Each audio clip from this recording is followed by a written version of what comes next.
आमेन, hallelujah. थोड़ा सा मेरे माइक को ऊंचा कर दो ताकि अच्छे से फ्लो से हम बोल पाए परमेश्वर की महिमा के लिए। जब हम गले को ज़्यादा यूज़ करते हैं तो वो थोड़ा सा थकता है, लेकिन फिर भी खुदा हमें इस्तेमाल करता है। या तो मेरे गले में कुछ है या थोड़ा सा माइक सेट होने वाला है, आई डोंट नो क्या है, थोड़ा चेक कर लेना आप लोग। आप सारे खुश हो? कितना सारा? हालेलुया।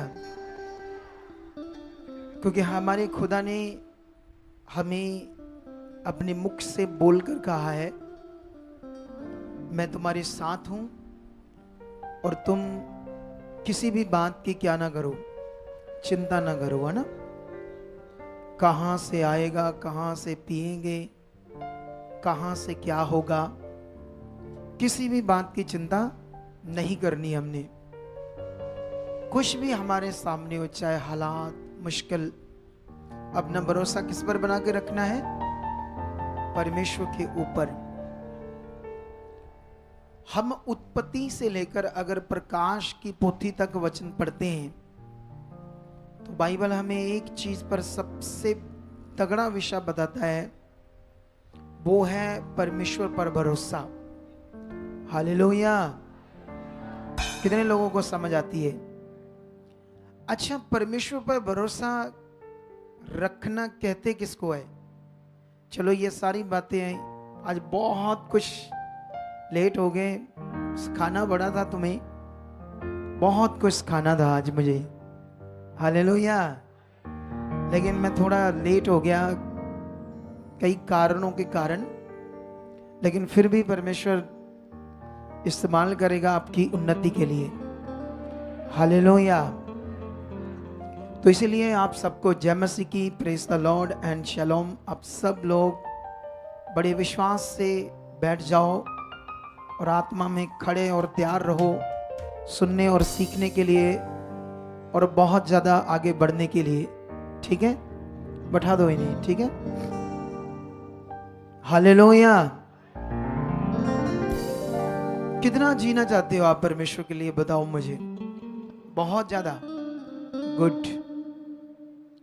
एक बात याद रखो आप सारे लोग, हमारा जो रिश्ता है वो परमेश्वर के साथ रोज रोज बढ़ता रहना चाहिए। रोज यही हमारा नया जीवन है। ये इसीलिए हम चुने गए हैं ताकि परमेश्वर के साथ हम बढ़ते जाएं। हालेलुया।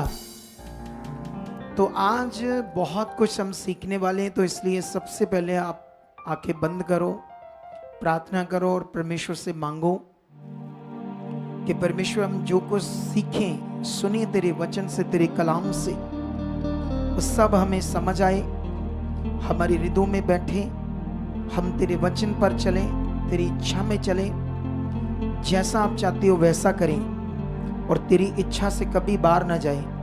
अंधकार की शक्तियां आज वचन चुरा ना पाए। जो आप बोलो खुदावंद उसे हम पूरा करें और तेरी मर्जी में बढ़ते जाएं। ऐसा मांगते हैं यीशु मसीह के नाम से।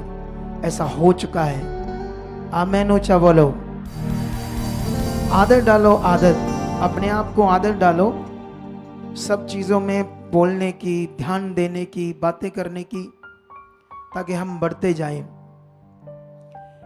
ये मिनिस्ट्री एक ऐसी मिनिस्ट्री है, एक सच्ची मिनिस्ट्री, खरी मिनिस्ट्री खुदा की, जिसने खुदा ने मुझे बहुत कुछ सिखाया है और मेरे ऊपर बहुत बातों को प्रकट किया है।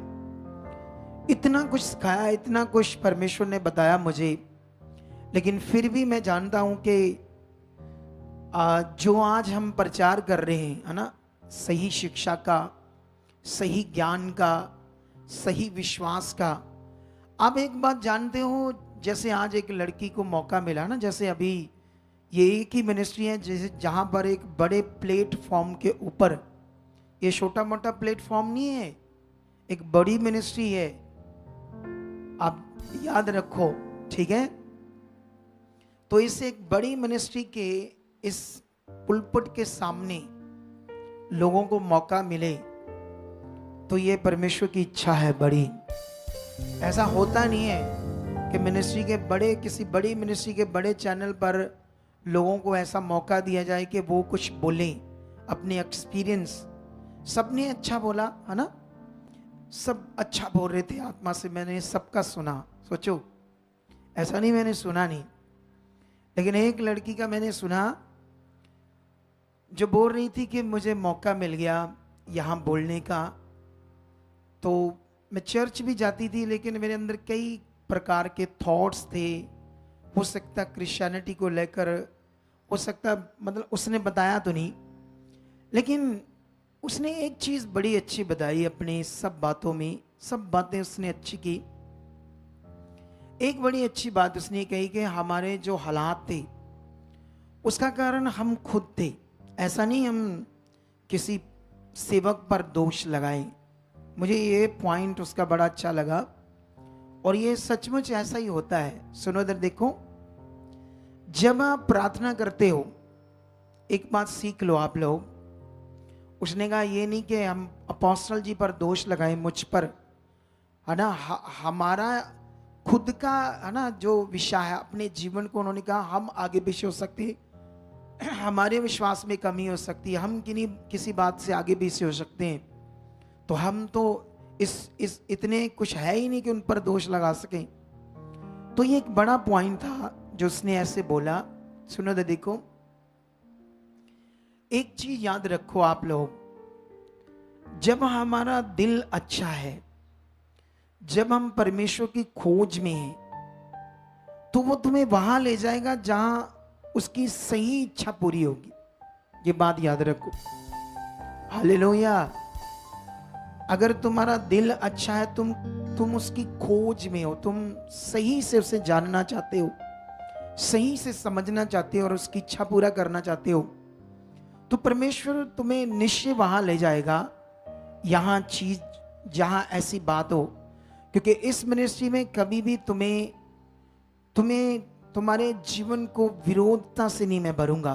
तुम्हारे जीवन में विरोध का जीवन लाना दूसरों के प्रति, ये कभी नहीं खत्म करूंगा, क्योंकि कभी नहीं इसे भरूंगा ऐसी चीज को।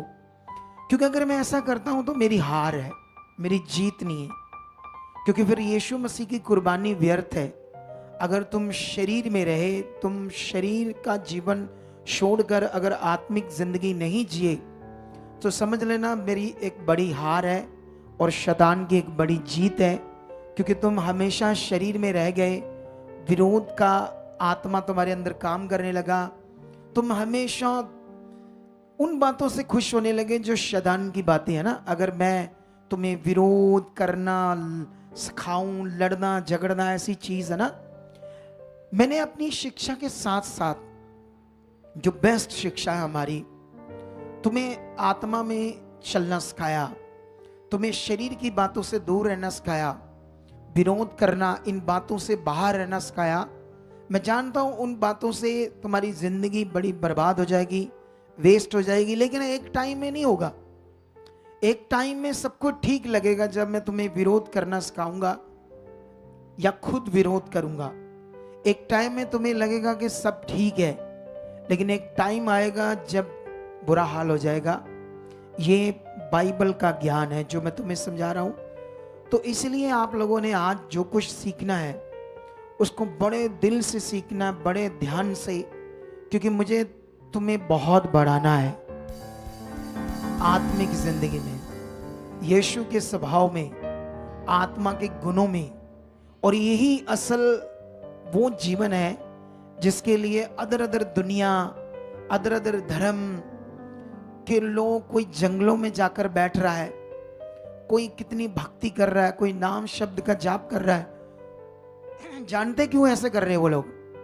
क्योंकि वो एक स्पिरिचुअल लाइफ को, एक आत्मिक जिंदगी को ढूंढ रहे हैं, वो परमात्मा को ढूंढ रहे हैं ताकि वो हमें मिले और हम एक शांति की जिंदगी, एक परमेश्वर के साथ एक पीस की जिंदगी को ले सके। इसलिए दुनिया इतनी इधर उधर लगी है। हालेलुया। कितने लोगों को ये बात समझ आ रही है?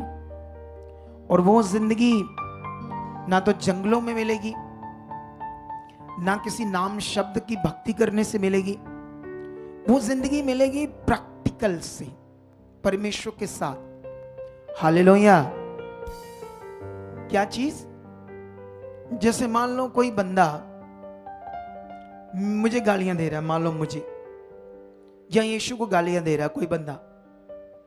अब इस बीच में तुम्हें क्या करना है बताओ? तुम्हें एक प्रैक्टिकल करना है। वो प्रैक्टिकल है, अगर तुम उसकी गालियां सुनकर तुम भी गालियां देने लगे, फिर उसमें और तुम में कोई फर्क नहीं रहा। हालेलुया। कितने लोगों को बात समझ आ रही है? फिर तुम में और उनमें कोई फर्क नहीं रहा उस टाइम, क्योंकि अब वो गालियां तुम्हें इसलिए आ रही है ताकि तुम शारीरिक बन जाओ, तुम भी वैसे बन जाओ गलत इंसान।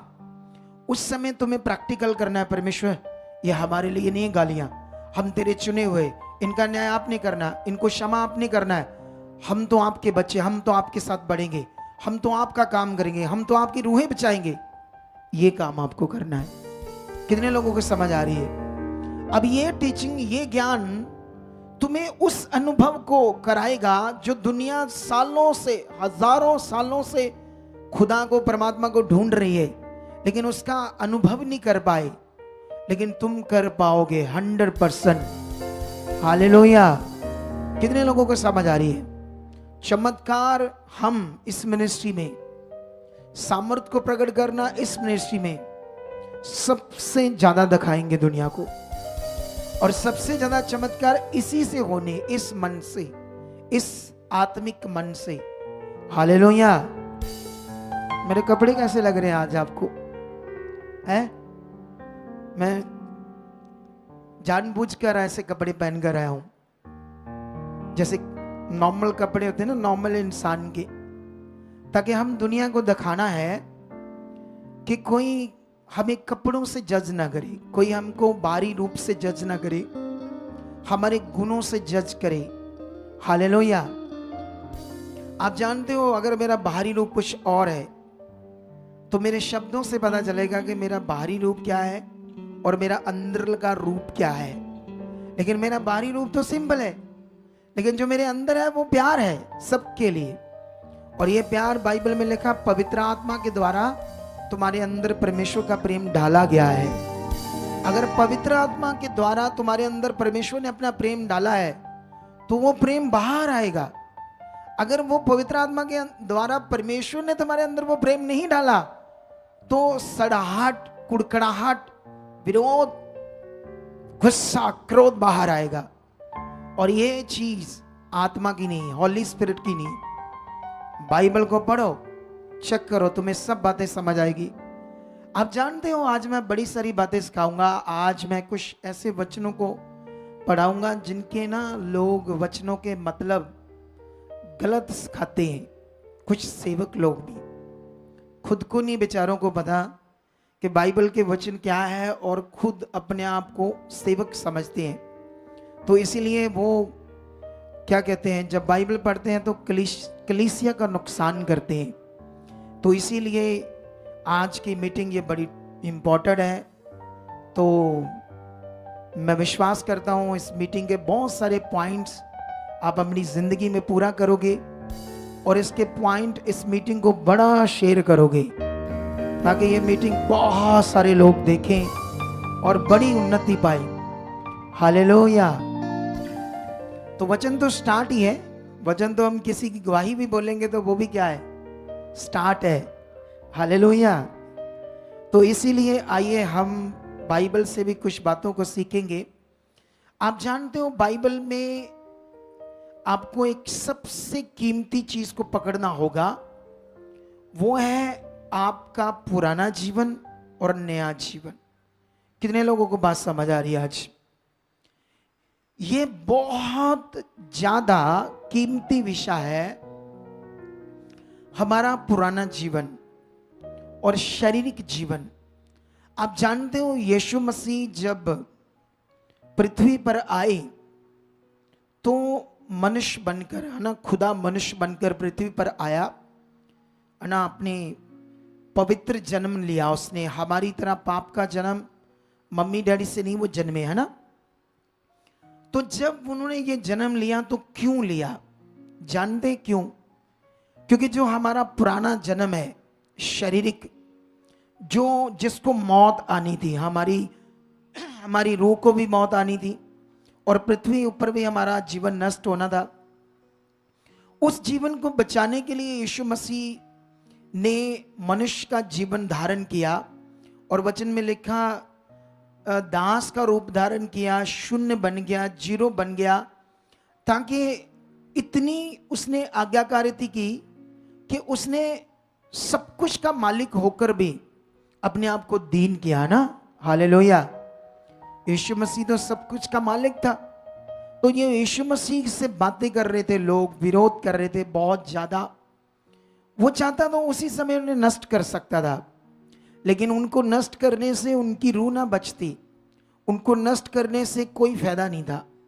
क्योंकि मेन काम था जो मनुष्य के अंदर पाप है उस काम को पूरा करना, ताकि मनुष्य पाप से बाहर आकर एक नया जन्म पाए, एक नया जन्म जिए, स्पिरिचुअल, आत्मिक। हालेलुया। कितने लोगों को बात समझ आ रही है? इस विषय को तुमने कभी नहीं बोलना। अगर कोई मेरे विरोध में बातें करता है, ठीक है, तो आप आत्मिक जवाब दे सकते हो किसी को भी, लेकिन उनकी तरह हमने कभी नहीं बनना। ये बात याद रखो। उनकी बातों को लेकर आपने उनके लिए हमेशा प्रेयर ही करनी है कि परमेश्वर उनका भला करो, बस ये है आपकी आत्मिक जिंदगी। अगर आप उन्हीं की तरह मैंने तुम्हें लगा दिया क्रोध करना, गुस्सा करना, विरोध करना, तो फिर तो तुम शरीर में रह गए, आत्मा में तुम आए ही नहीं। कितने लोगों को बात समझ आ रही है? आज जितने भी इस मीटिंग को सुन रहे हैं, इसे पूरा सुनना, क्योंकि ये इतना आज कंबाइन वचन है जो मैं तुमको देने वाला हूं तुम्हारी आत्मिक लाइफ, आत्मिक उन्नति के लिए, और तुम्हें ये पकड़ना है और आगे बढ़ना है। आप जानते हो आज पहला थर्सडे क्या है? तो पहले थर्सडे या पहले कोई भी थर्सडे आए या संडे आए तो उसमें प्रभु भोज होता है। उससे अगले बार जो भी आता है सेकंड, चाहे संडे आए थर्सडे, 2 बार प्रभु भोज होता है। तो मैंने क्यों ऐसे कहा था कि आज प्रभु भोज नहीं होगा, संडे होगा और फिर थर्सडे होगा? क्यों ऐसे कहा था? बोलो।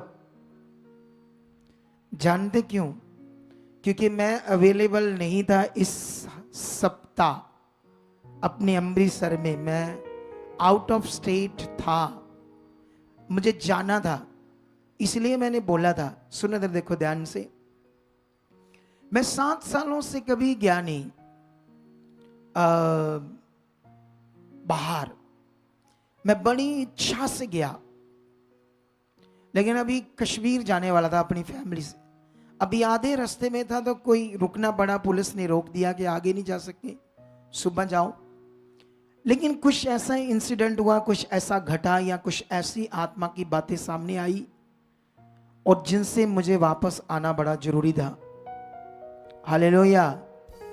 अगर मेरे अंदर शारीरिक अभिलाषा होती, शारीरिक लालच होता, तो मैं वापस कभी ना आता, मैं आगे जाता। मैं सोचता हूँ कोई नहीं, होते रहे जो होता है, मुझे आया हूँ आए करना, मौज करनी, मस्ती करनी है। लेकिन मैं वापस आ गया। इतने सालों के बाद जाकर भी मैं एक ही रास्ते में गया है। पहले दिन रात रुके, अगले मॉर्निंग मैं अमृतसर में था। फिर मैं इधर लोगों से मिला, कहीं कुछ हुआ। कितने लोगों को बात समझ आ रही है? हालेलुया। कभी भी हमारे अंदर शारीरिक अभिलाषाएं काम नहीं करनी चाहिए, हमें आगे बढ़ना है। तो मैं तुम्हें बताना चाहता हूं, मैं ज्यादा तो नहीं पढ़ाऊंगा तुम्हें, थोड़ा ही पढ़ाऊंगा, लेकिन जरूर पढ़ाऊंगा थोड़े से वचन शरीर की बातों के ऊपर और आत्मा की बातों के ऊपर। ये बड़े जरूरी हैं आपके लिए। जब आप, वैसे तो जितना कलाम सुनते जाओ उतना ही कम है, ये इतना पवित्र और मीठा वचन है। हालेलुया। इसके ऊपर एक सॉन्ग भी बना है ना, यीशु तेरे मिठे कलाम दियां गल्लां सच्ची जान पा देंदियां। यीशु तेरे मिठे कलाम दियां गल्लां सच्ची, ते जे कोई मेरे नासा जो लहू कड्डे फिर गालियां देकर, तो फिर कलाम कहाँ है ये? बोलो। मैं ये समझता हूं यीशु हर एक के पास है, ठीक है। अगर किसी को लगता है कि मेरे पास ज्यादा यीशु, तो बोलो यीशु को मेरा खात्मा कर दे। क्यों? अगर आपकी बात मानता, आपकी बात मानकर यीशु इतने काम करता है, तो ये भी काम करवाओ उससे। उसको बोलना चाहिए ये गलत इंसान है, इसको मारो, इसका नुकसान करो, लेकिन ये तो नहीं कहेंगे ना यीशु को, हम खुद करेंगे कुछ लोग। ये थोड़ा सा गाना आज मजा बड़ा आ रहा है, क्योंकि मैं बड़ा खुश हूं। जब मेरा विरोध होता है मैं बड़ा खुश होता हूं। मुझे ये फील होता है कि सचमुच मैं सीधी चाल चल रहा हूं, मैं राइट चाल चल रहा हूं, और जरा सा भी मुझ में भय नहीं है, ना किसी इंसान का, ना दुनिया का, ना किसी भी चीज का। एक ही भय है, सिर्फ परमेश्वर का। ये बात याद रखो। हाँ, थोड़ा सा गाओ ये। हाँ मिठे तेरे नाम दिया गल्ला, मिठे तेरे नाम दिया गल्ला, मिठे तेरे नाम दिया गल्ला, मिठे तेरे नाम दिया गल्ला, मिठे तेरे नाम दिया गल्ला, सच्ची जान पा देंदिया। वाओ वाओ, मिठे तेरे नाम दिया गल्ला,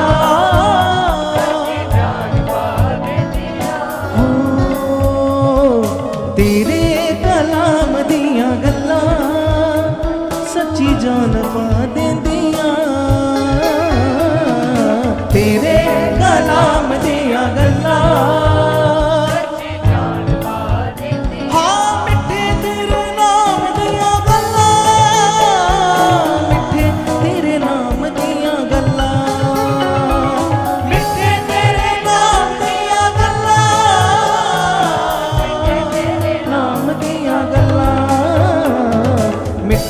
हाथों को हिलाकर गाइए कलीसिया। सच्ची जान पा देंदिया, मिठे तेरे नाम दिया गल्ला, दिया, तेरे कलाम दिया गल्ला, सच्ची जान पा देंदिया, तेरे कलाम दिया गल्ला, सच्ची जान पा देंदिया। हाँ सच्ची जान पा देंदिया, सच्ची जान पा देंदिया।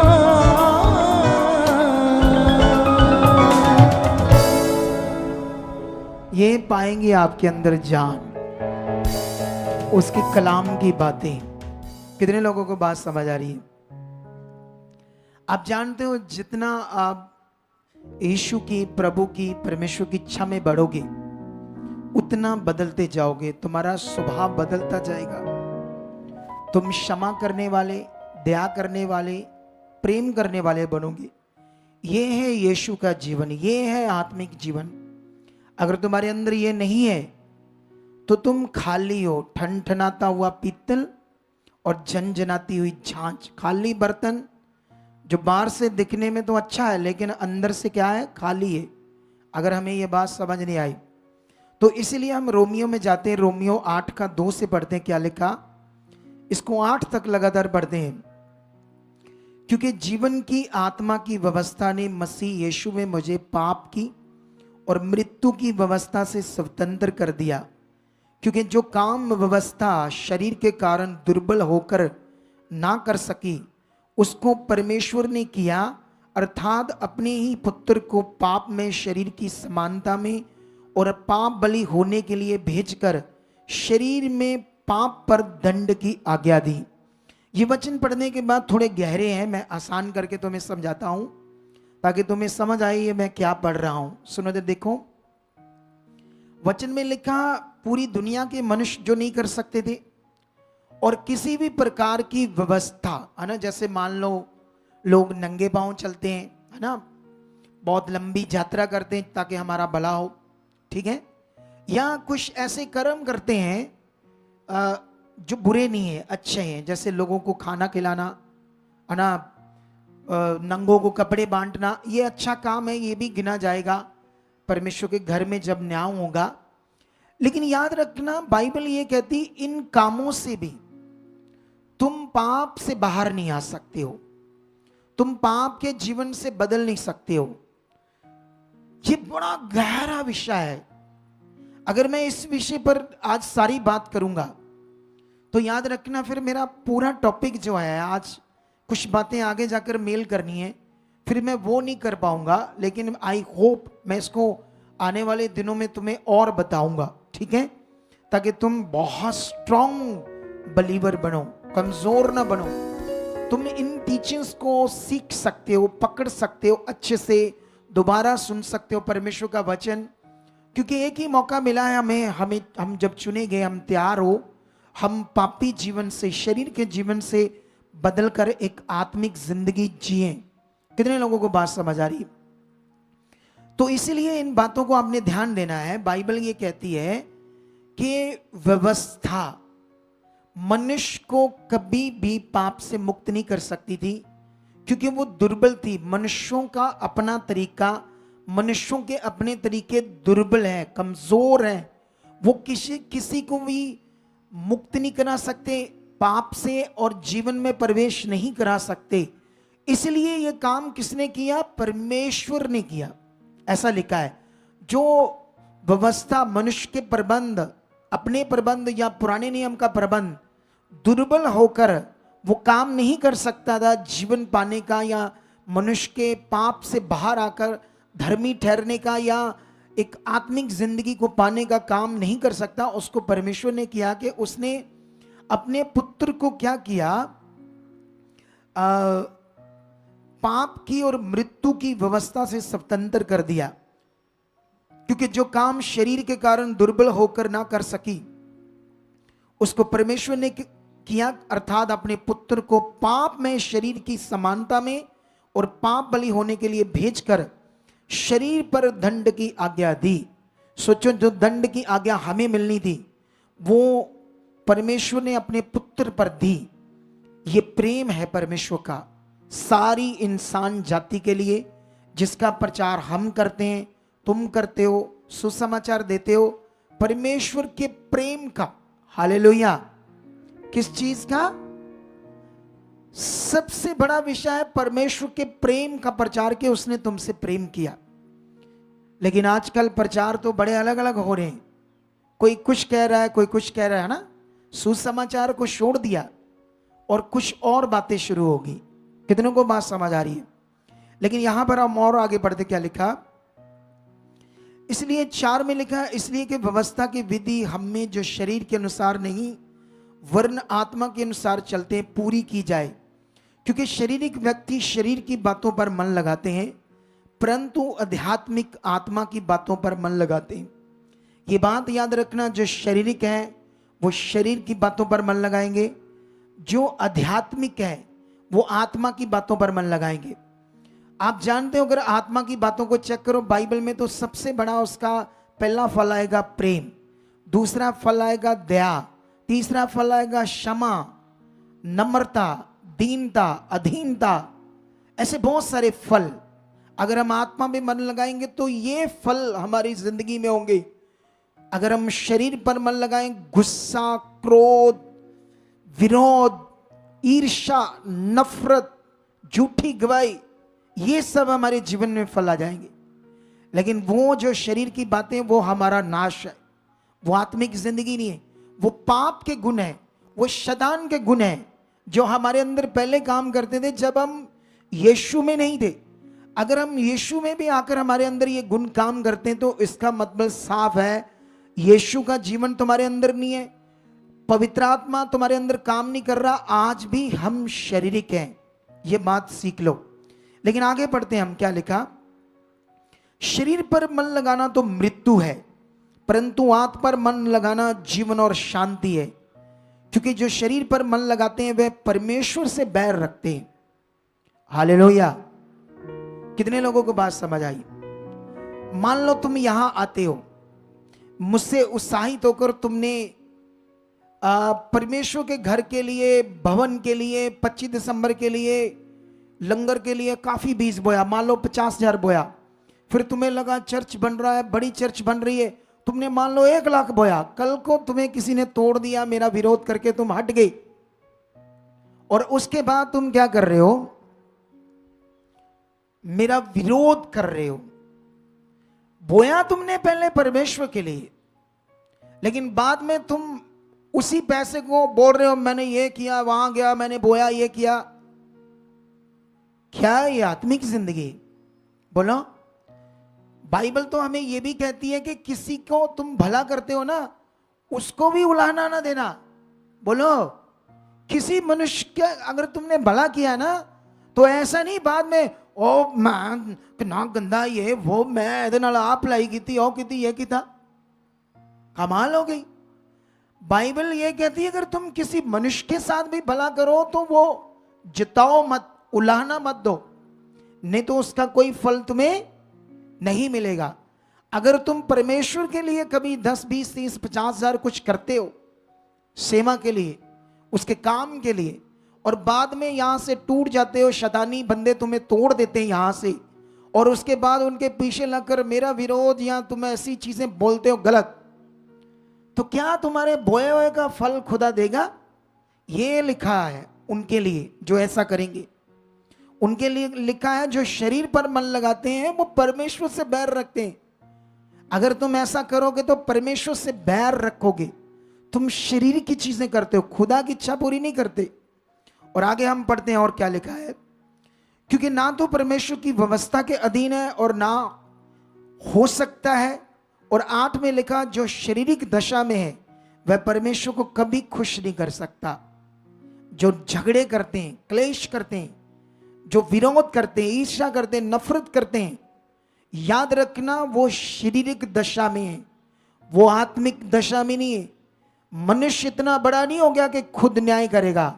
न्याय करने वाला सामने है, हर जगह है, मेरे पास है, सबके पास है, हर जगह है। अगर तुम गलत होंगे, मैं गलत होगा, कोई गलत होगा, तो वो खुदा जानेगा। उसका न्याय कौन करेगा? सर्वशक्तिमान खुदा करेगा, ना कि मनुष्यों को ये काम दिया है। कहां लिखा है ये मनुष्य को काम दिया है? हालेलुया। कितने लोगों को समझ आ रही है? एक वचन जरूर लिखा है कि अगर तुम आपस में अपने लोगों का झगड़े का निपटारा नहीं कर सकते हो, तो क्या तुम्हारे लिए नहीं लिखा कि तुम स्वर्गदूतों के साथ मिलकर दुष्टों का न्याय करोगे? आप जानते दुष्ट किनको कहा है? जो जिन्होंने यीशु मसीह को कबूल नहीं किया।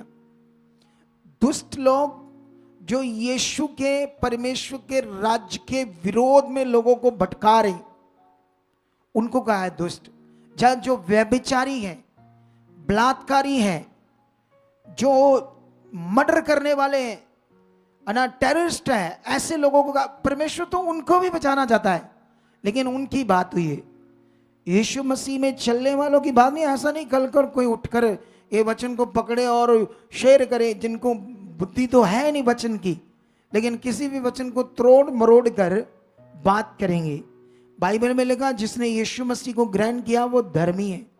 और बाइबल में ये लिखा है अब अगर उसकी कुछ गलतियां हैं तो परमेश्वर मसीह के कारण ना, ऐसा लिखा अफिसियों में। मैं तुम्हें समझाता हूं थोड़ा सा। तुम्हें ये वचन क्यों पढ़ाना जरूरी है? ताकि तुम्हें समझ आ जाए, ठीक है?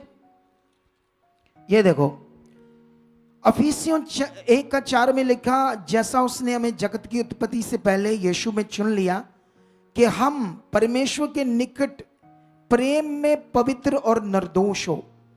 अब यीशु की कुर्बानी हमारे सामने, जब आपने यीशु को कबूल किया है तो उस कुर्बानी जो यीशु की हमारे सामने है, तो परमेश्वर उस कुर्बानी की वजह से तुम्हें पवित्र और क्या देखता है? निर्दोष।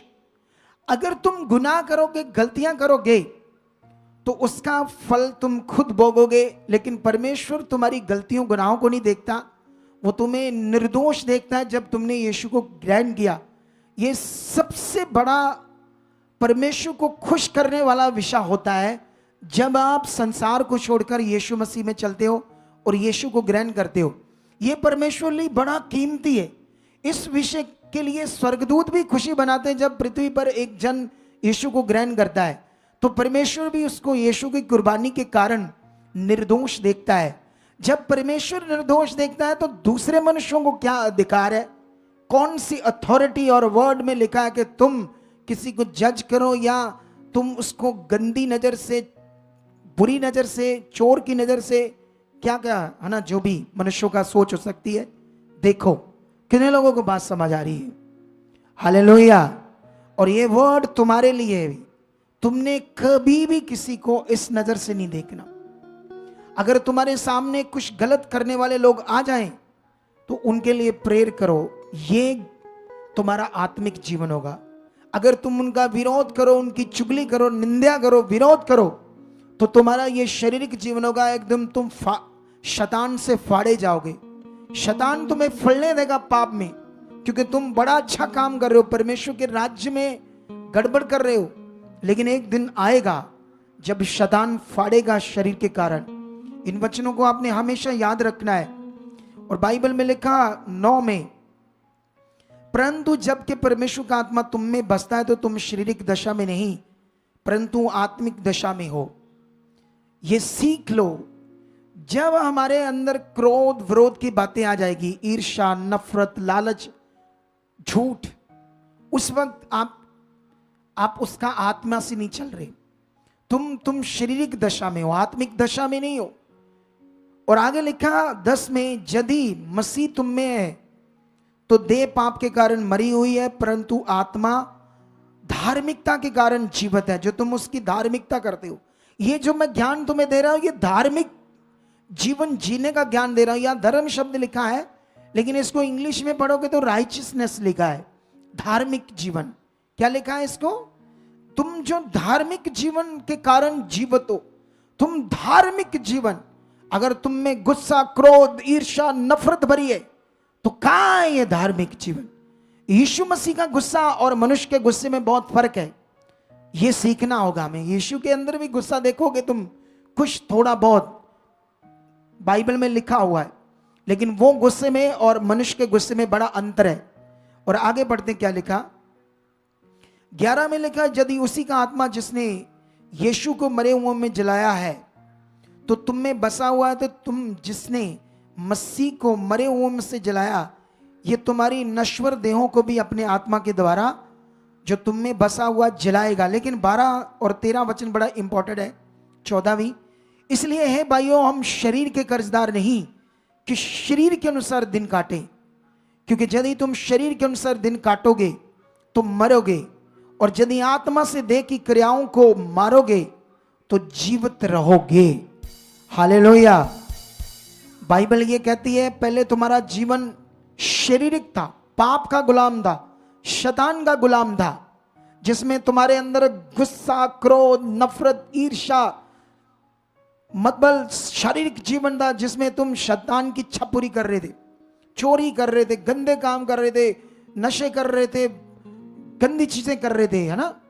लेकिन वो अब जब हमने यीशु को ग्रहण कर लिया तो वो जीवन मर गया।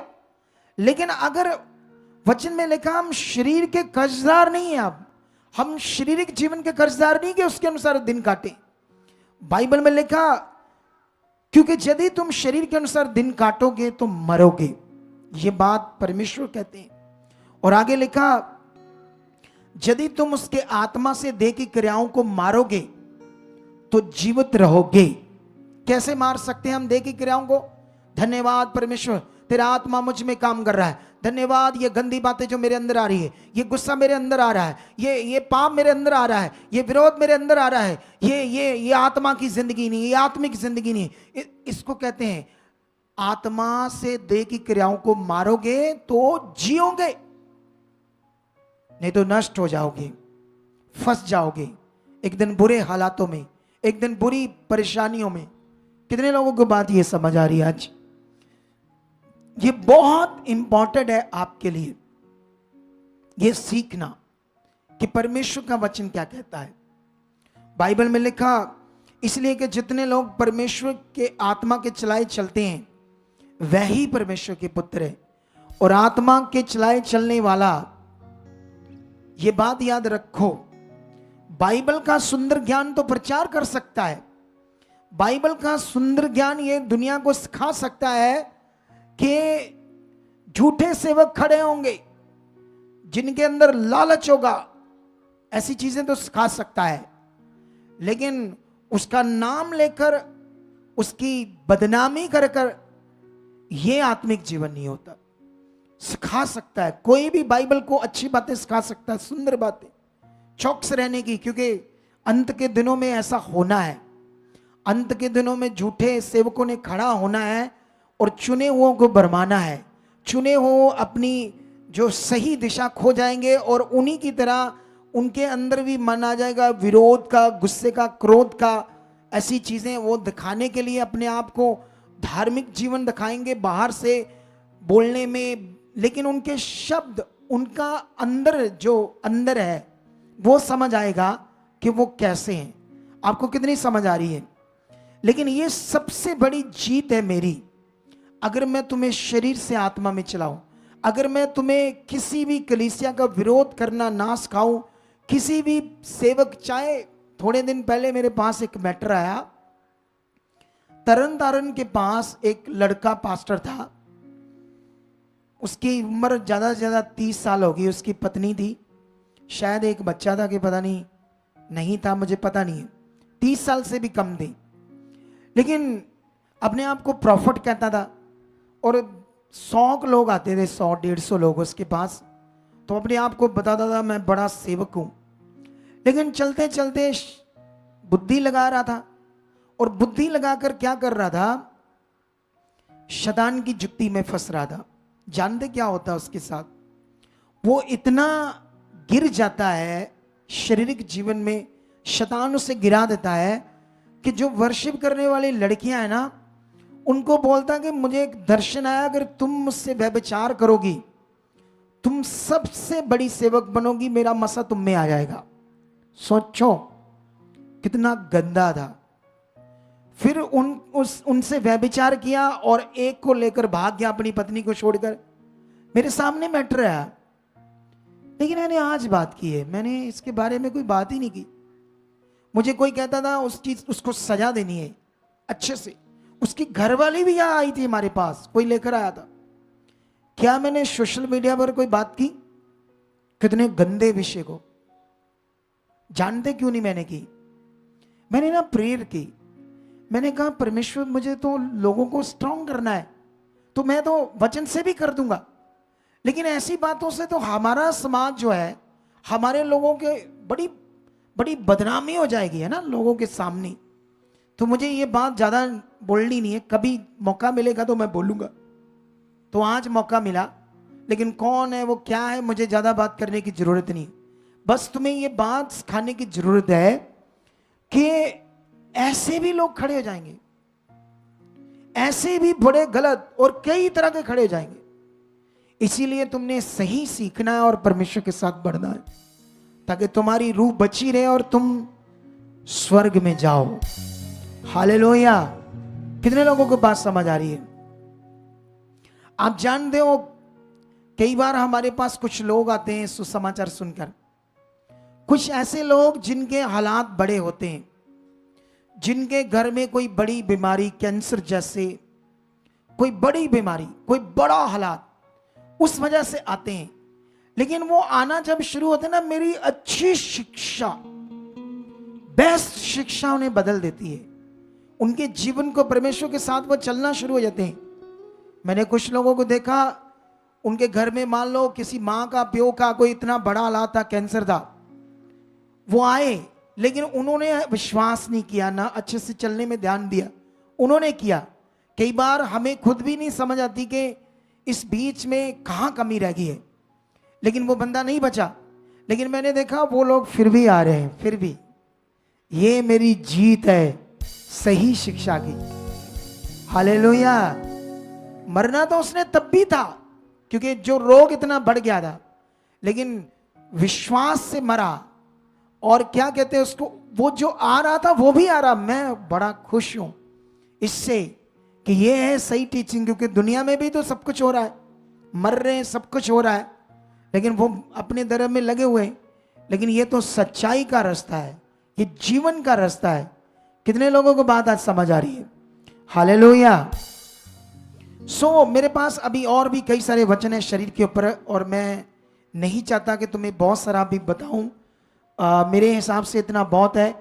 आने वाले दिनों में मैं शरीर के ऊपर बहुत सारी बातें करूंगा, ठीक है। लेकिन मैं अगर 6 अध्याय पढ़ूं रोमियो, तो इसमें बड़ा ताकतवर लिखा हुआ है हमारे लिए। अगर 6 की 1 से पढ़ते हो तो वचन में ऐसे लिखा है, क्या हम पाप करते रहे कि अनुग्रह बहुत हो? कदाचित नहीं। क्योंकि जब हम पाप के लिए मर गए तो आगे को उसमें कैसे जीवन बताए? क्या तुम नहीं जानते कि हम सब जिन्होंने मसीह यीशु का बपतिस्मा लिया, उसकी मृत्यु का बपतिस्मा लिया, अर्थात आगे लिखा, उस मृत्यु का बपतिस्मा पाने से हम उसके साथ गाड़े गए, ताकि जैसे मसीह पिता की महिमा के लिए मरे हुओं में से जलाया गया, वैसे ही हम भी नए जीवन की चाल चलें। हालेलुया।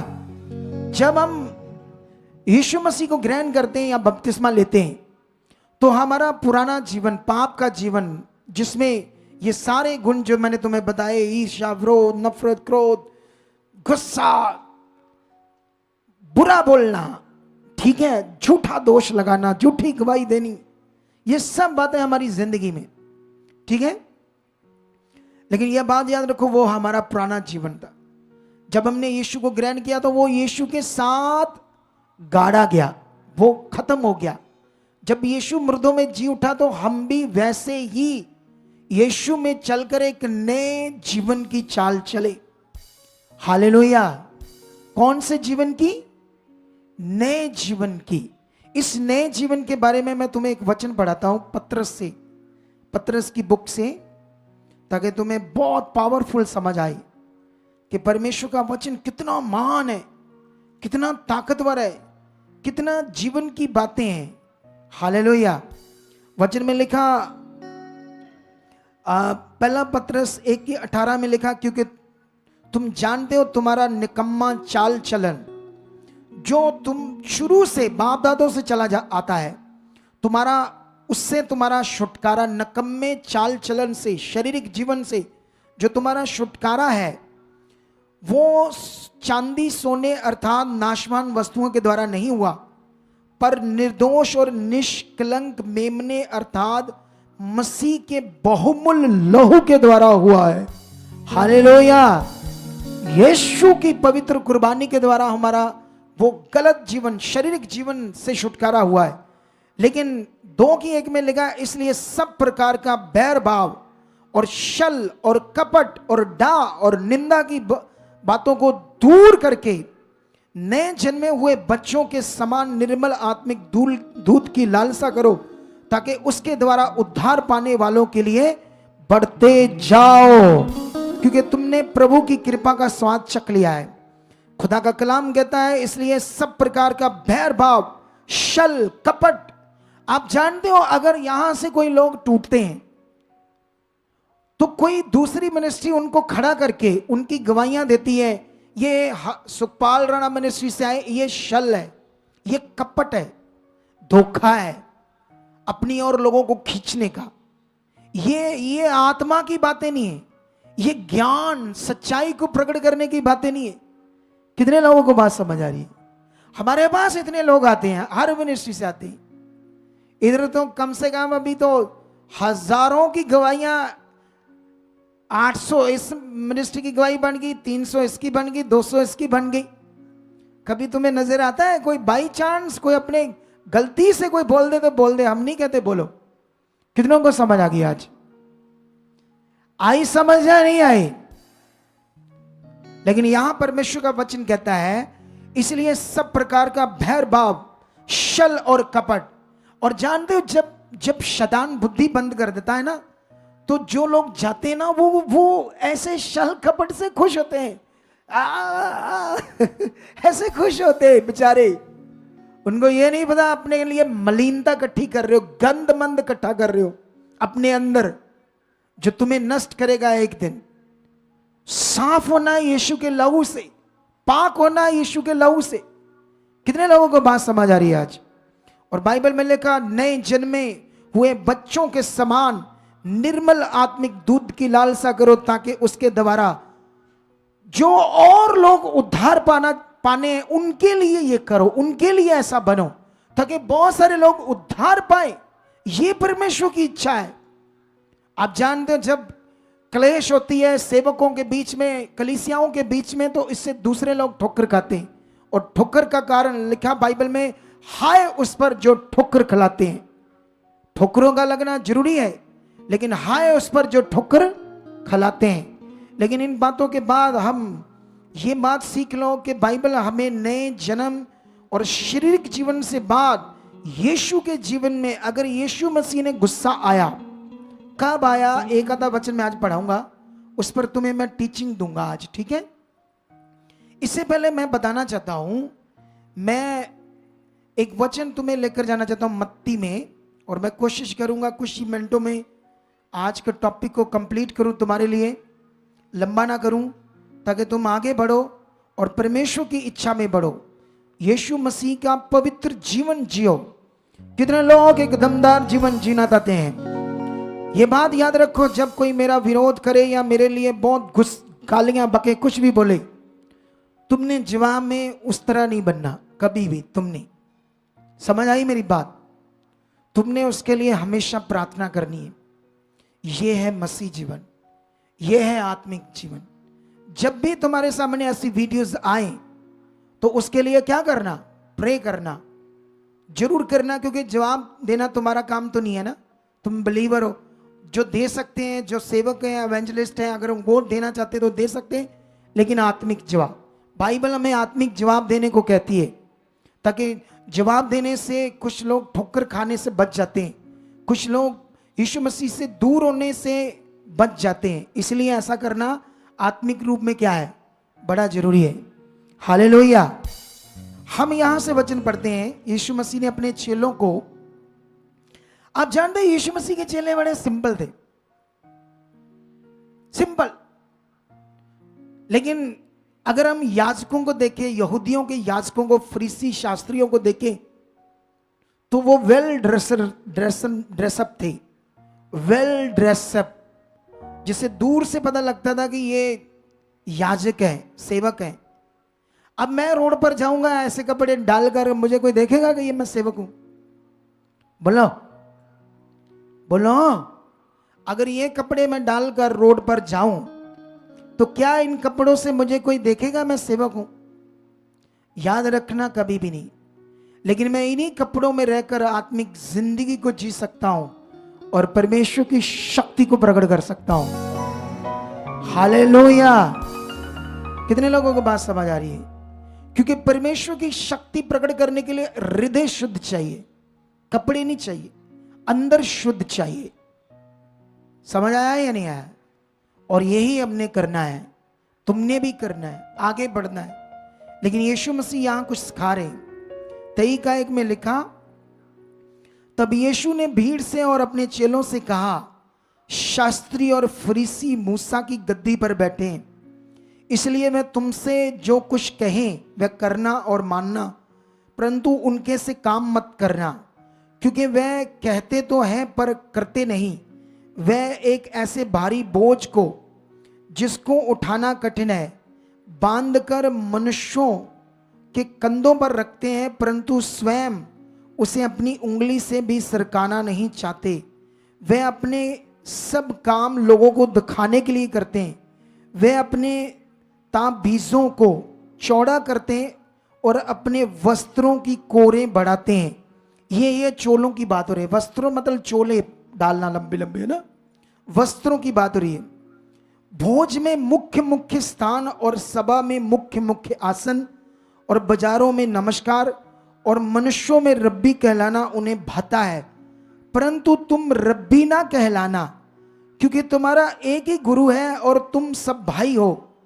पृथ्वी पर किसी को भी अपना पिता ना कहना, क्योंकि तुम्हारा एक ही पिता है जो स्वर्ग में है, और स्वामी भी ना कहलाना, क्योंकि तुम्हारा एक ही स्वामी है, अर्थात मसीह। सुनो यहां पर यह वचन क्या है? ये यीशु ने चेलों को सिखाया था। जितने 12 चेले थे ना, तो यीशु मसीह ने कहा तुम 12 के 12 चेले जो हो, आपस में अपने आप को क्या कहना, भाई भाई समझना। क्या समझना? अगर अभी मैं मान लो अभी संसार में 10,000 पास्टर है पंजाब में, मान लो, तो वो क्या है आपस में, भाई भाई। ये यीशु ने कहा है, ठीक है। लेकिन यीशु ने कहा फरीसी और शास्त्री मूसा की गद्दी पर बैठे, वो जो कुछ तुम्हें कह रहे हैं ना, वो मतलब जैसे व्यवस्था की कुछ बातें वो करना, लेकिन उनके से काम मत करना। उन्होंने क्या किया, अपने तबीजों को चौड़ा किया है और अपने वस्त्रों को, चोलों को बड़ा किया है, ये दिखाने के लिए कि लोग हमें रब्बी बोलें, सब कुछ अच्छा बोलें कि ये है असली, है ना, ऐसे करके अपने आप को रब्बी कहलाने की चीज, है ना, अपने बाहरी रूप से।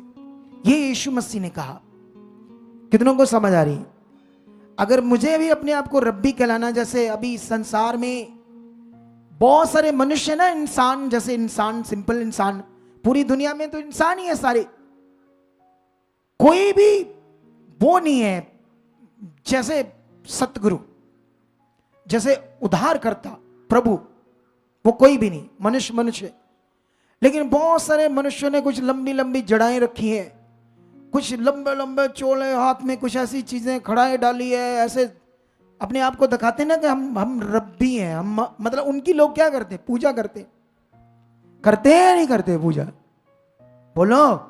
संत महात्मा गुरु समझकर संसार में कितने लोग हैं जो यीशु मसीह को नहीं मानते। लोग उनकी पूजा इसलिए करते क्योंकि ये संत महात्मा गुरु हैं। लेकिन उन्हीं विषय को यीशु मसीह समझा रहा था फरीसियों और शास्त्रियों के लिए, क्योंकि वो उनको बड़ा अच्छा लगता था। अगर मुझे भी अपने आप को रब्बी दिखलाना है तो फिर मुझे ये कपड़े नहीं पहनने, मुझे बदलने पड़ेंगे। बोलो, मुझे भी चोला चाला पालना पड़ेगा, कुछ ऐसा बनना पड़ेगा जिससे तुम्हें मैं रब्बी कहलाऊं कि मैं ही सबको ठीक ठाक हूं। समझ आया या नहीं आया? लेकिन ये यीशु ने कलाम दिया है, इससे हमें क्या समझ आता है? यीशु ने बीच में कहा तुम्हारा पृथ्वी पर कोई पिता नहीं, अर्थात एक ही पिता जो स्वर्ग में है। लेकिन ये इसलिए यीशु मसीह ने कहा जिसकी पूजा करनी है, पूजा करने वाला परमेश्वर पिता वो एक ही है स्वर्ग में, कोई दूसरा। जैसे तुम मुझे अपोस्टल कह देते हो, कोई पापा कह देता है, कोई आत्मिक पिता कह देता है। जैसे प्रेरित पौल ने कहा ना कि सुसमाचार के द्वारा मैं तुम्हारा पिता हुआ, सिखाने वाले दुनिया में 10,000 भी हो लेकिन मैं तुम्हारा पिता हुआ। तो वो जो आत्मिक जन्म दे रहा वो अगुआ भी एक आत्मिक पिता होता है। अगर तुम उसे आत्मिक पिता नहीं मानोगे, जैसे शारीरिक पिता जिससे जन्म लिया उसकी बात को नहीं मानोगे तो तब भी तुम अनाज्ञाकारी हो। अगर तुम्हारा आत्मिक पिता है अगुआ, उसकी बात नहीं मानोगे तो तब भी तुम अनाज्ञाकारी हो। तो यीशु ने ये शिक्षा दी। लेकिन उन कपटियों के लिए बड़ी बातें लिखी, 13 से पढ़ते जाओगे। यीशु ने ऐसे कहा, हे कपटियों शास्त्रियों फरीसियों, तुम पर हाय हाय करके बात की, बड़ा कुछ उनके बारे में लिखा, ठीक है। लेकिन मैं थोड़ा सा तुम्हें पढ़ाऊंगा 23 से लेकर क्या लिखा।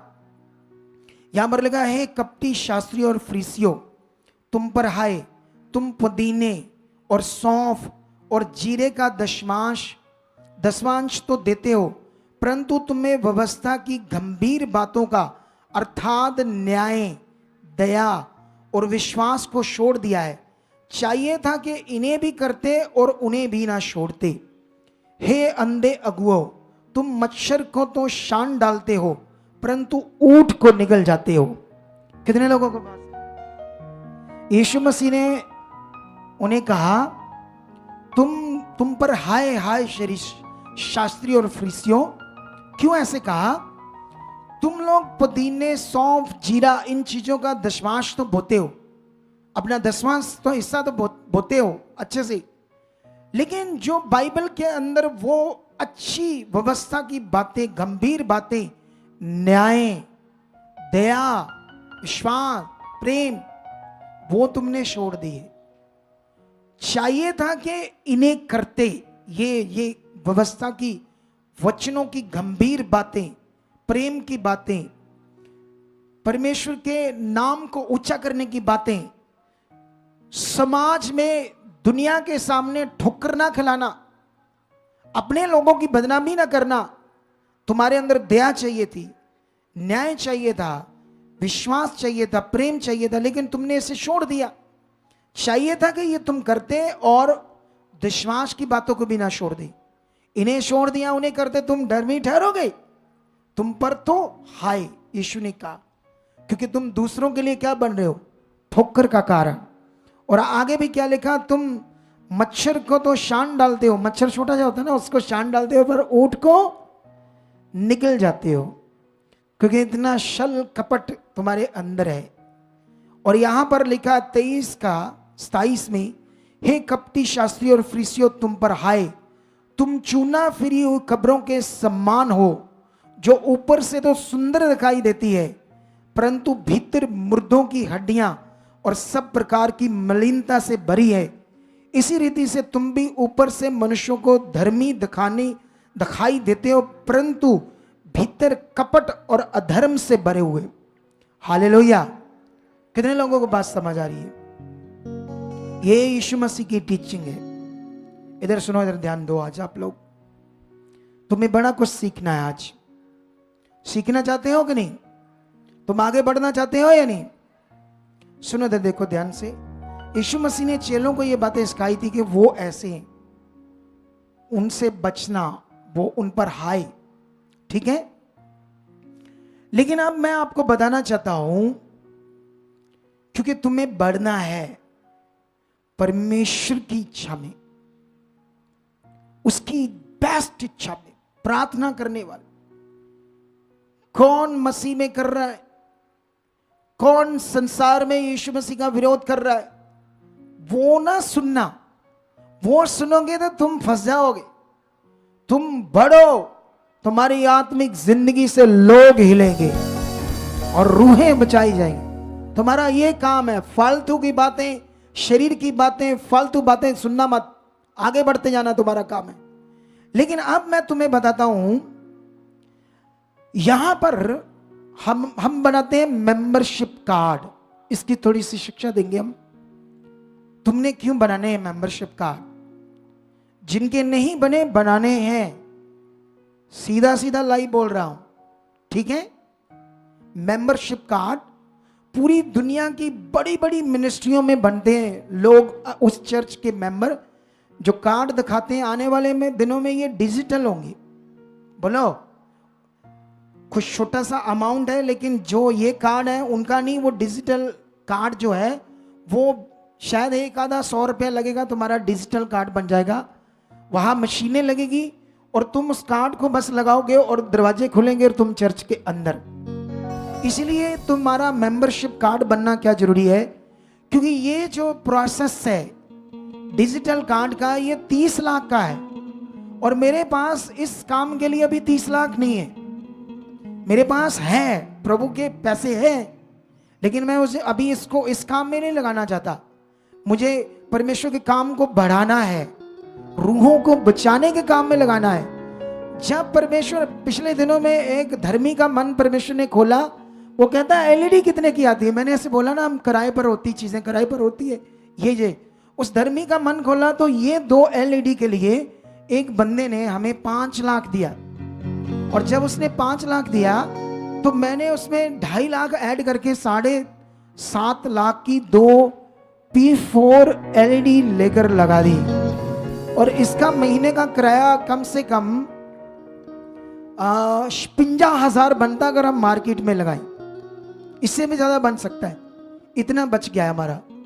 कितने लोगों को समझ आ रही है?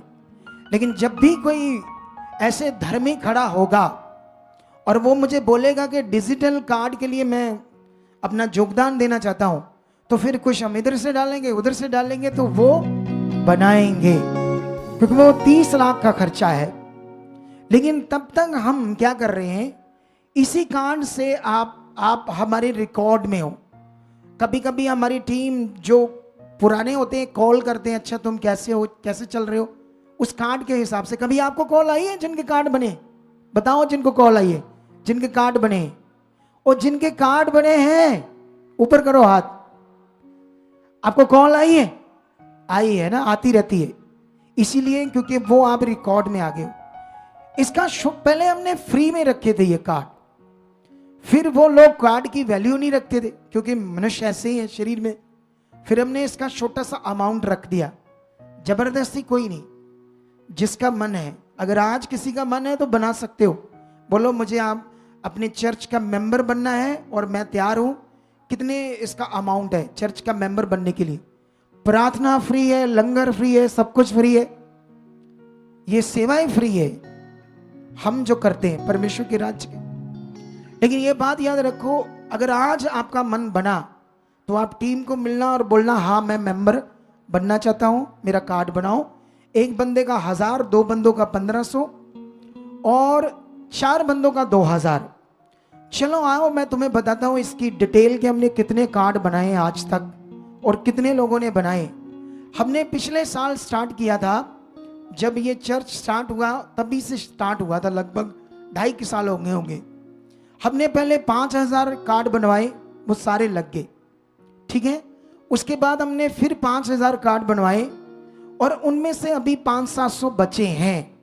तुम बना सकते हो अगर तुम्हारा नहीं बना तो। कितने लोगों को बात समझ आ रही है? हालेलुया। लेकिन एक बात सीखो अभी ध्यान से, वो अभी भी बचे हैं 500-700 कार्ड। लेकिन जब तुम्हारा मन करे कि मैं भी इस चर्च का मेंबर पक्का बनना चाहता हूं, ये नियम को मानना चाहता हूं, अगर कोई कहे बाइबल में तो ऐसा नहीं लिखा, बोलो तो बाइबल में ये भी कहां लिखा था कि जेड़े पास्टर हैं वो कारों पर जाएंगे? वहां कहां लिखा? वो तो पैदल जाते थे बेचारे। तो फिर कारों पर क्यों जाते हैं पास्टर? तुम कहोगे समा बदल गया, तो फिर समा तो इधर भी बदल गया है, हमें सिस्टम देना है। फालतू की बातें कुछ लोग करते हैं। समा बदलने से सब कुछ चीजें कुछ करते हैं हम। अगर कोई बोलेगा बाइबल में कहां लगा कि मेंबर बनाओ, कहां लिखा है? ये भाई तुम्हें प्रॉब्लम है ना, परमेश्वर को ये प्रॉब्लम नहीं। वो अगर उसको प्रॉब्लम होती ना तो अब तक एक आधा मेरा बेटा दुनिया से चला जाता, उसको प्रॉब्लम होती। एक आधा कुछ इतना बड़ा खतरनाक हो जाता कि मुझसे संभाला ना जाता अगर मैं उसके सामने गलत होता। आपको समझ आती कि नहीं समझ आती?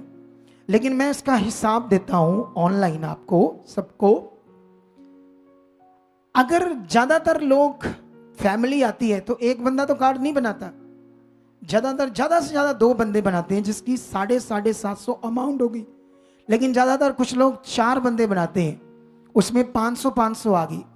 चलो हम मोटा मोटा कैलकुलेशन कर लेते हैं, एक कार्ड की कीमत 700 रुपया हुआ एवरेज।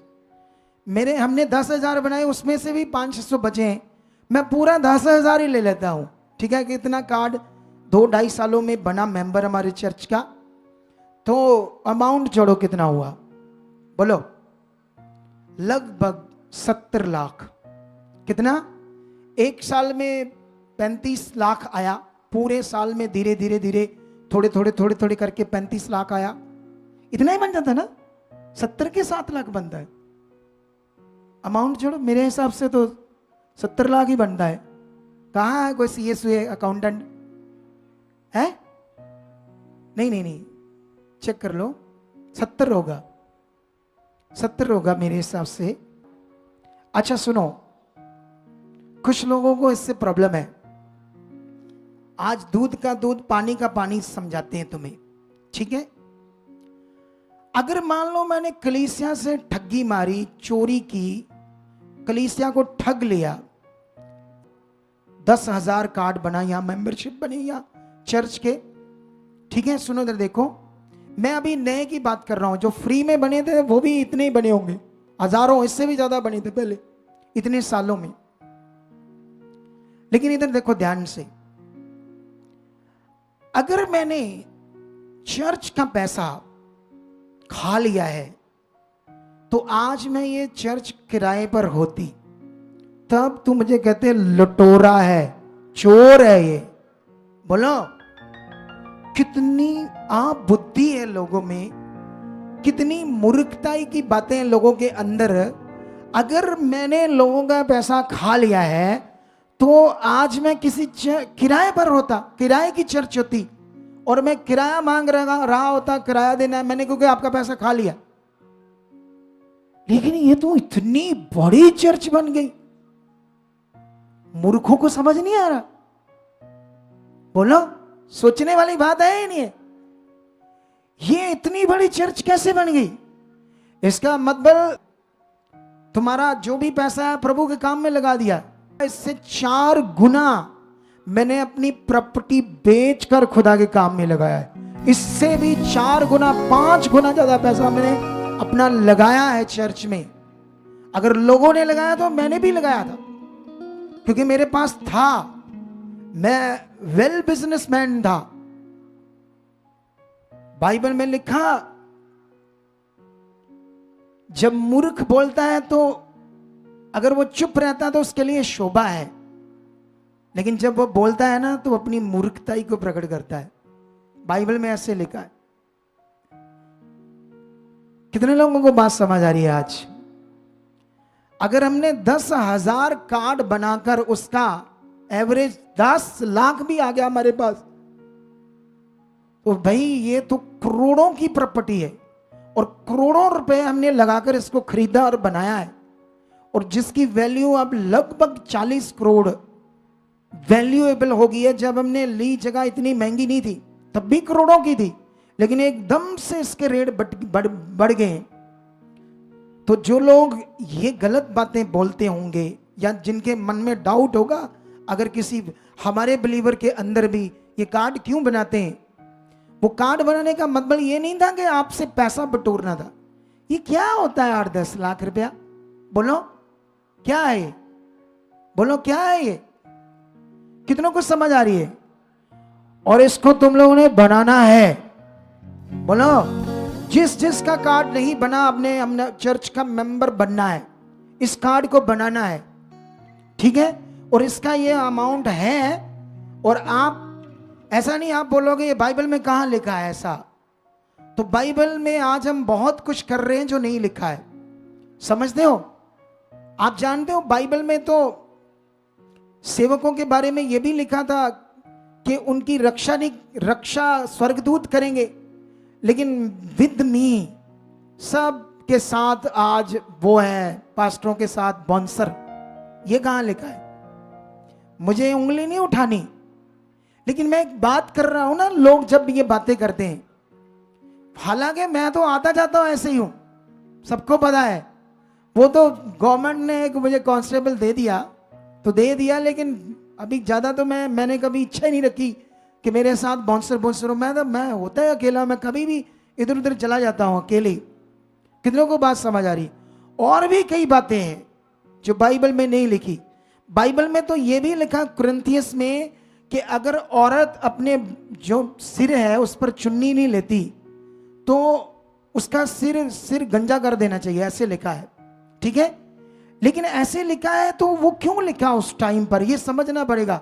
आज मैंने तो कहा नहीं रखो सिर पर, क्योंकि मैं जानता हूं इतना इशू नहीं है, कोई बनाएगा तो बनाए।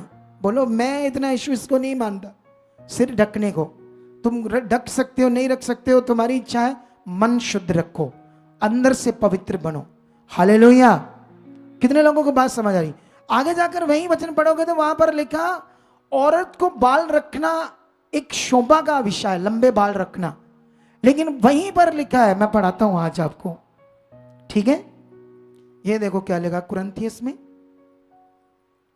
पहला कुरिन्थियस होगा ये वचन,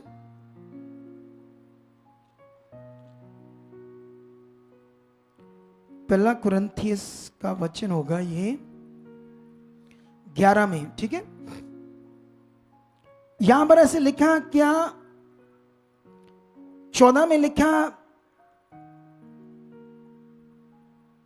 सॉरी मैं थोड़ा सा आज पढ़ता हूं ताकि मैं भी थोड़ा भूल गया इसमें क्या क्या लिखा था। काफी देर पहले पढ़ा था मैंने ये वाला वचन। हम 10 से पढ़ते क्या लिखा है। इसीलिए स्वर्गदूतों के कारण स्त्री को उचित है अधिकार अपने सिर पर रखे, तो भी प्रभु ने ना तो स्त्री बिना पुरुष और ना पुरुष बिना स्त्री के है, क्योंकि जैसे स्त्री पुरुष से है वैसे ही पुरुष स्त्री के द्वारा है, परंतु सब वस्तुएं परमेश्वर से है। तुम आप ही विचार करो, क्या स्त्री को उघाड़े सिर परमेश्वर से प्रार्थना करना, सॉरी ये प्रार्थना करने की बात थी, सिर ऐसे नंगा रखने की नहीं। जब भी वो प्रार्थना करे तो नंगे सिर ना करे, ऐसे करके बाइबल में लिखा है। लेकिन ये भी इशू नहीं है, इशू नहीं है, ये मन की चीज है, अंदर से पवित्र होना चाहिए। और आगे लिखा, क्या स्वाभाविक रीति से तुम नहीं जानते कि यदि पुरुष लंबे बाल रखे तो उसके लिए अपमान है, परंतु यदि स्त्री लंबे बाल रखे तो उसके लिए शोभा है, क्योंकि उसको जो बाल है ओढ़ने के लिए दिए गए हैं। सुनो इधर देखो, लंबे बाल रखना अपमान है मनुष्य का, क्योंकि ये स्त्री की चीज है। लेकिन अन्य धर्मों में रखते हैं तो हमें ना उनसे प्रॉब्लम है। अगर यीशु मसीह में कोई रखता है लंबे बाल तो मुझे कोई इश्यू नहीं, वो जाने, उसका जीवन जाने, उसको मतलब होगा परमेश्वर के साथ चलना, मेरा कोई इश्यू नहीं है इसमें। बोलो कितने को समझ आ रही है? क्या मैंने कभी लंबे बाल रखने वालों के ऊपर कोई शिक्षा दी है संसारिक दुनिया के ऊपर या यीशु में? मैंने अपने बच्चों को जरूर दी है कि लंबे बाल नहीं रखने, मैं हाँ अपने बच्चों को दिए, लेकिन दूसरों को नहीं दी। कितनों को बात समझ आ रही है? और ना ही मैंने इस विषय को बाइबल से पढ़ाकर किसी सेवक को टारगेट किया। कभी सुना मैंने टारगेट किया इस वचन से? किया कभी? पुरानी वीडियो चेक करो हमारी। लेकिन ये बातें ये भी फिर लिखी है, तो इसलिए लोग क्या करते हैं, इधर देखो ध्यान से, जो दुनिया ने बोया, ये तो 10 लाख था कार्ड का, दुनिया ने तो करोड़ों बोया। कुछ अच्छे मन वालों ने बहुत बोया, किसी ने 20, किसी ने 10। इसलिए हम इतनी बड़ी जगह को, चर्च को बना पाए, और वो सब पैसा एकदम से नजर आ रहा है दुनिया में। हालेलुया! कितने लोगों को समझ आ रही है आज? अगर हमने 20,000 कार्ड भी बनाए होंगे तब भी 20 लाख होगा। 1000 रुपए कार्ड भी लगाओ तो 20 लाख की ठगी मार गया मैं, जबकि सारा कुछ ही मेरे हाथ में। मैं प्रेसिडेंट हूं, मैं इस चर्च का फाउंडर हूं, इसका पूरा अधिकार मेरे पास है, और इसके पैसे को क्या करना है, कितना वेस्ट करना है ताकि परमेश्वर का काम ना बढ़े, मेरी मूर्खता ही होगी। लेकिन मुझे पता है जो खुदा का बीज है उसको कितना यूज करना खुदा के कामों के लिए।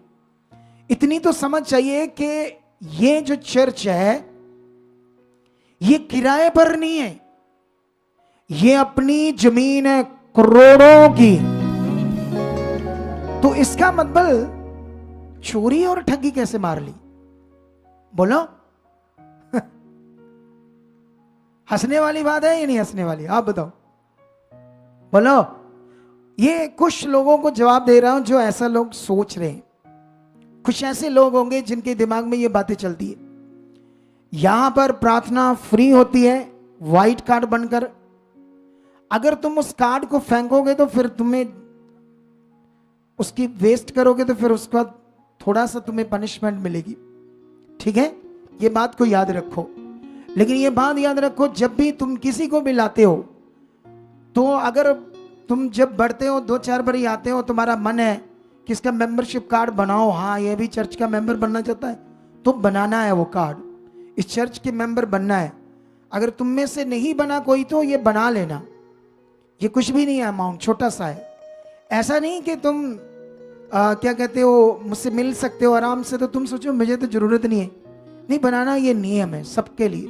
आने वाले दिनों में उसी कार्ड से एक डिजिटल कार्ड बनेगा, और वो डिजिटल कार्ड, क्योंकि जैसे जैसे ये मिनिस्ट्री बढ़ेगी तो दुश्मन भी बढ़ेंगे, गलत लोग भी आएंगे, तो वो कार्ड जो होगा ना उससे उसका बायोडेटा सारा कंप्यूटर में सेव होगा, उसके फिंगरप्रिंट्स, उसका फेस, उसकी आंखें। तो जैसे ही वो अंदर आएगा तो कैमरे उसको स्कैन करेंगे, वो डिजिटल कार्ड के लगाने से दरवाजा खुलेगा जब वो स्कैन होगा बंदा।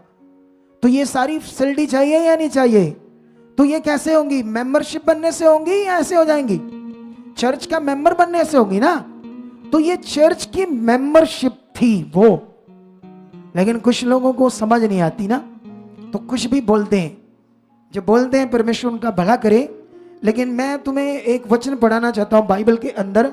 तुमने यीशु के जीवन को पकड़ना है ताकि तुम बहुत आगे बढ़ पाओ।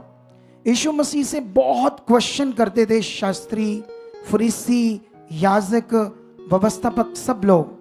ठीक है, 10 अध्याय में पढ़ते हैं। 10 अध्याय।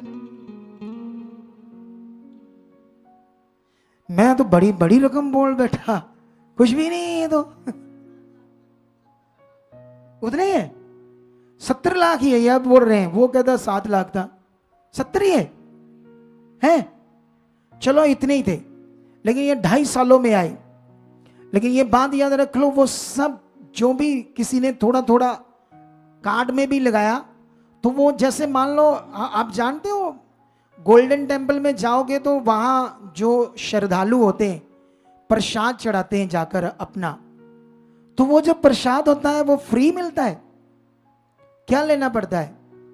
पैसों का। मुझे उनकी कोई प्रॉब्लम नहीं है, उनका धर्म है, लेकिन मैं एक उदाहरण दे रहा हूं उनकी। वहां 100 रुपए का लेते हैं, कोई 200 रुपए का, कोई 500 रुपए का, खुशी से। तो वो थोड़ा सा देते हैं, फिर वो चढ़ाते हैं, जबकि वो उसको मोल लेते हैं। मोल क्या लेते हैं उसको? हालेलुया। एक मैं वचन बोल गया, कहां लिखा? ऐसे लिखा, तुम वचन को मोल ले लो। मैं संडे ये पढ़ाऊंगा तुम्हें, अगर सर्च करोगे तो अभी नहीं निकल आएगा। एक जना सर्च करो, वचन में एक जगह पर लिखा तुम वचन को मोल ले लो, मोल। ठीक है, ऐसे करके मैं उसका भी तुम्हें अच्छे से समझाऊंगा ये क्या लिखा है। लेकिन इधर देखो ध्यान से, अभी ध्यान से देखो। तो इसीलिए इधर देखो ध्यान से, ये बड़ा विषय है आप लोगों के लिए। आप जानते हो बाइबल सोसाइटी में भी ये कैथोलिक का मिशन होगा, में भी, जहां तक मेरा आइडिया है। बीएसआई की बाइबल हम पढ़ते हैं ना, ये मेरे हाथ में भी बीएसआई की बाइबल है। ये देखो, जूम करो इसको, अगर जूम करोगे तो और थोड़ा सा हो जाएगा, इससे ज्यादा नहीं होगा। ये BSI Bible society of India, क्या है ये?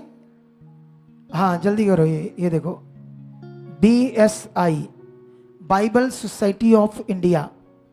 आई डोंट नो, मुझे पता नहीं है ये कैथोलिक मिशन वालों का मिशन है या किसका है, मुझे पता नहीं है। शायद उनका नहीं है, किसी का है। लेकिन ये सबसे ज्यादा इंडिया में बाइबल को प्रिंट करते हैं, छापते हैं और बेचते हैं। वचन को बेचते हैं। क्यों? इन्होंने तो अपराध कर दिया वचन को बेचकर। कितने लोगों को समझ आ रही है भाई? वो इसलिए क्योंकि अगर वो कहां से लाएंगे पैसा, बताओ मुझे। अगर वो छापते हैं तो वो परमेश्वर का अच्छा काम कर रहे, लोगों तक वचन पहुंचा रहे, पर ये तो काम खरबों का था, वो खरबों रुपए कहां से लाते? तो इसलिए उन्होंने अमाउंट लिया इसका। क्या लिया? तुमने भी जब लिया, किसी ने खुशी से दे दिया, या कोई सोसाइटी ने कोई बाइबल फ्री बांट दी, उसको खुशी आई। लेकिन याद रखना, ये हम हमेशा मोल लेते हैं। क्या लेते हैं इसको? आपने भी लिया मोल के? नहीं लिया? बोलो, लिया है ना? लेकिन इसी तरह से बहुत सारी बातें हैं। इसी तरह से ही हमने जो मेंबरशिप कार्ड बनाए, वो कोई बिजनेस नहीं था। जानते हो वो क्यों? कुछ लोगों को शायद वचन की समझ नहीं है। मैं थोड़ा सा ये वचन से पहले ना वो वचन एक पढ़ाता हूं तुम्हारे लिए, कई जगह पर मिल जाएगा वचन। अभी मैं पढ़ाता हूं, फिर तुम्हें समझ आएगा मैं कौन से वचन की बात कर रहा हूं। ठीक है, एक वचन निकालो जल्दी जल्दी, जहां यीशु मसीह ने कोड़े मारकर हैकल से कबूतरें बेचने वालों को निकाला था, रस्सियां बनाकर। अभी एकदम से नंबर मेरे सामने नहीं आ रहा, बहुत जगह पर है। जल्दी जल्दी एक जन निकाल दो फटाफट और पढ़ो।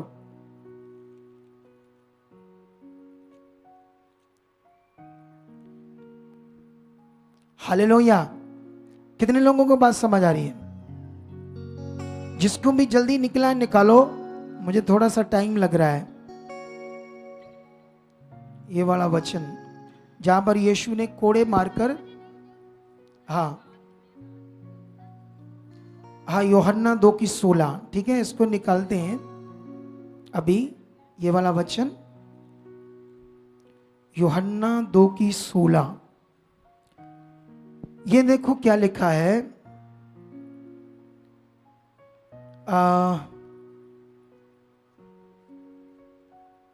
ये तो आपने गलत बता दिया मुझे, ये वचन तो है ही नहीं। 15 है पापा जी। किसका? इसका ही 15, 2:15, 2:15 यूहन्ना जी। तब उसने हाँ, रस्सियों का सुनो कोड़ा- सुनो सुनो दे, देखो इसको और भी दूसरी जगह पर ज्यादा स्पष्ट होगा, इससे वो निकालो। इसका मत्ती निकालते 21, ठीक है, मत्ती 21 का हम पढ़ते हैं ये वचन। थोड़ा टाइम ज्यादा लग गया ना, निश्चय बरकत दे सबको। हाँ, 21 का ये वचन ऐसे लिखा है 12 से।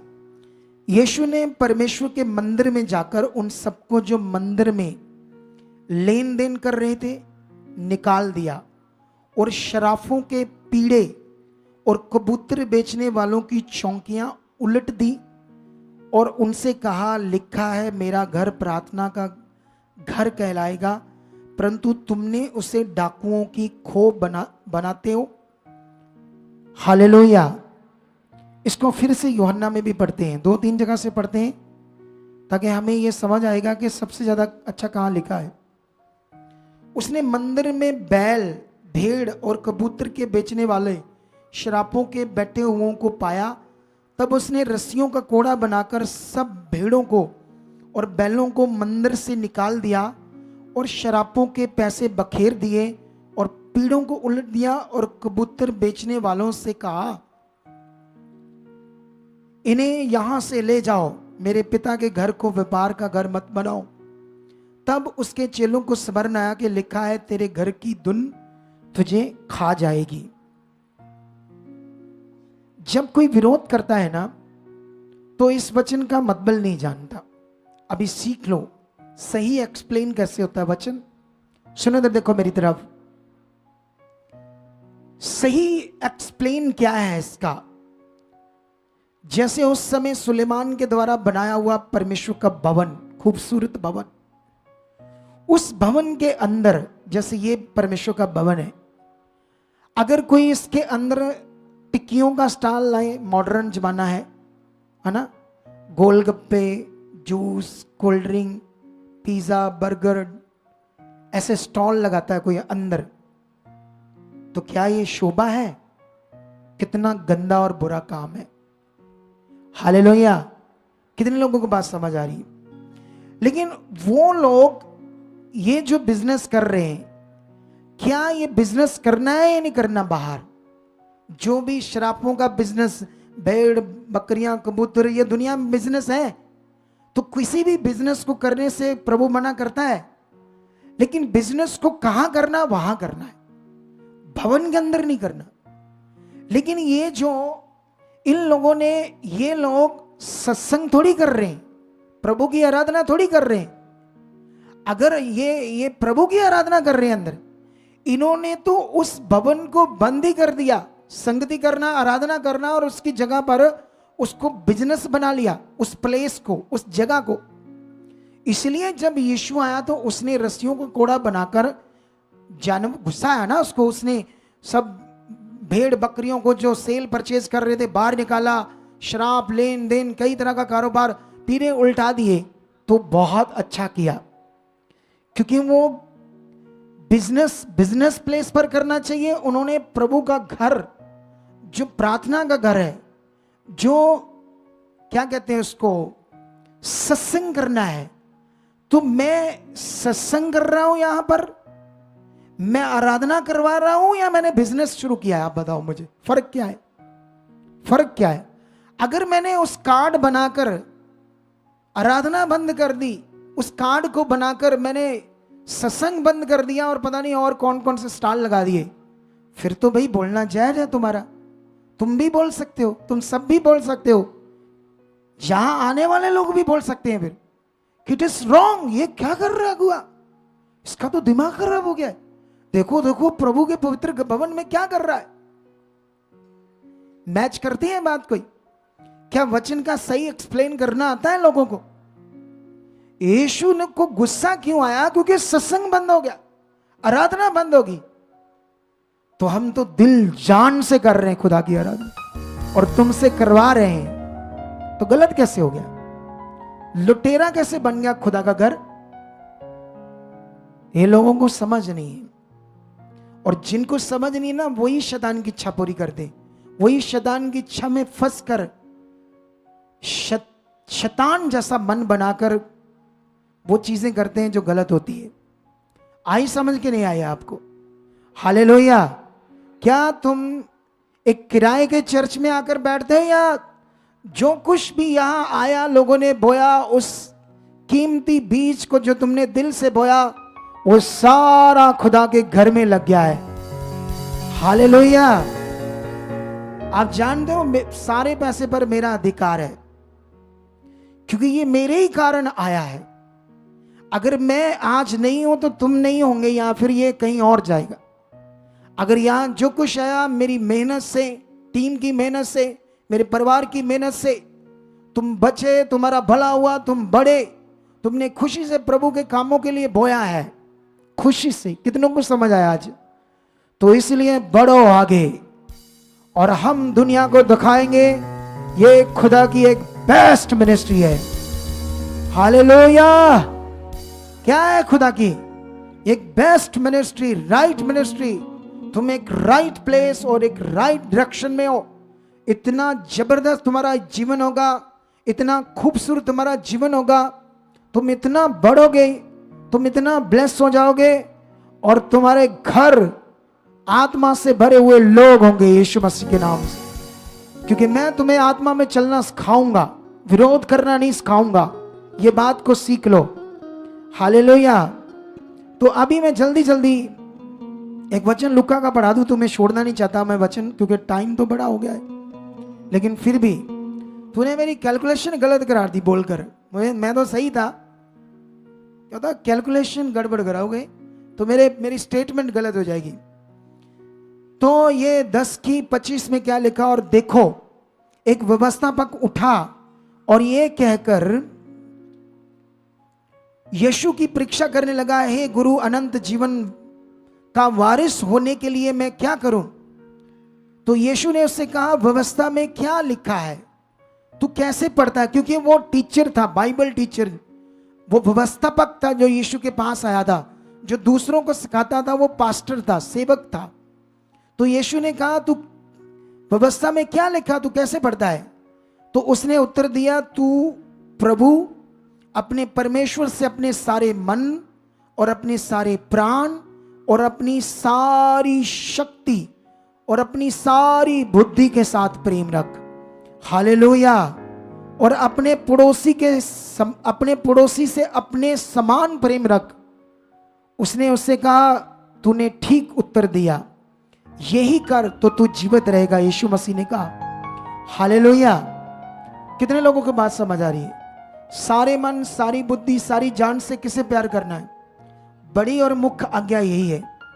इसके समान दूसरी है कि अपने पड़ोसी से प्रेम करना। कभी भी किसी के विरोध में नहीं जाना। जो विरोध कर रहे हैं पहले उनके लिए भला करना, फिर उनका भला परमेश्वर करेगा, उनका न्याय परमेश्वर करेगा। अगर अपनी बुराई में बढ़ेंगे तो ठोकर वो खाएंगे, पीड़ा उन्हें होगी, हालात में वो जाएंगे जो विरोध गलत चीजों में बढ़ेंगे। ये बाइबल कहती है। इसलिए अपने जीवन को खुदा के साथ बढ़ाओ। आत्मिक जिंदगी में आप बढ़ने के लिए तैयार हो? वो बंदा सारी मीटिंग में सोया रहा, वो कुर्सी पर जो बैठा है, तुम क्या कर रहे हो?